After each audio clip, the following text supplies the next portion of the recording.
లోపే పోలవరం ఎందుకు విడదీశాడండి? పోలవరం మండలాలను ఎందుకు కలిపాడండి 2014లో?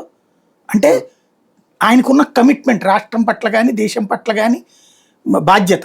తెలుగు రాష్ట్రాల్లో మళ్ళీ భవిష్యత్తులో గొడవలు రాకుండా ఉండటం కోసం 2014లో తను ప్రమాణ స్వీకారం చెయ్యకముందే పార్లమెంట్ తీర్మానం చేసేదే, కేబినెట్ తీర్మానం చేశాడు 7 మండలాలని ఆంధ్రాలో కలుపుతా, ఎందుకని ఈలోపే రాష్ట్ర విభజన జరిగిపోతుంది అనేసి. అంత బాధ్యతగా ఆయన ఉన్నాడు. మరి నీకేం బాధ్యత? నువ్వు ప్రమాణ స్వీకారం మొన్న 2వ సారి జరిగింది, నువ్వు ఇమ్మీడియట్గా ఎందుకు పెట్టుకురాలా?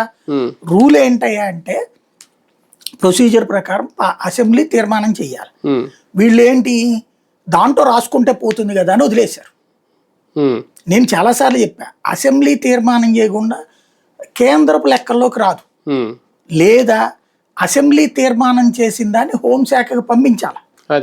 కానీ ఇంతవరకు ఎప్పుడూ రానటువంటి దరిద్రం మన ఆంధ్రాకే వచ్చింది, 4 రాష్ట్రాలకు వీటన్నిటికి. కాబట్టి ఖచ్చితంగా విభజన చట్టంలో యాడ్ చేయాలి. ఇది యాడ్ చెయ్యకపోతే తర్వాత మార్చుకోవచ్చు అనేటటువంటిది. ఎందుకంటే సుప్రీంకోర్టు కూడా దాంట్లో ఏమనలేకపోయింది, ఏం చేయాలో అర్థం కాలేదు ఆ రోజున. వీళ్ళు వెళ్ళారు కదా సుప్రీంకోర్టు దాకా, అది అమరావతి 3 రాజధానులు అన్నటువంటిది. రాజధాని అన్నటువంటి దానికి సంబంధించి కాన్స్టిట్యూషన్ లో ఎక్కడ ఉంది? రాజధాని అనే పదానికి సంబంధించి రాజ్యాంగంలో ఎక్కడ మెన్షన్ చేయబడలేదు రాష్ట్రాల రాజధానికి సంబంధించి.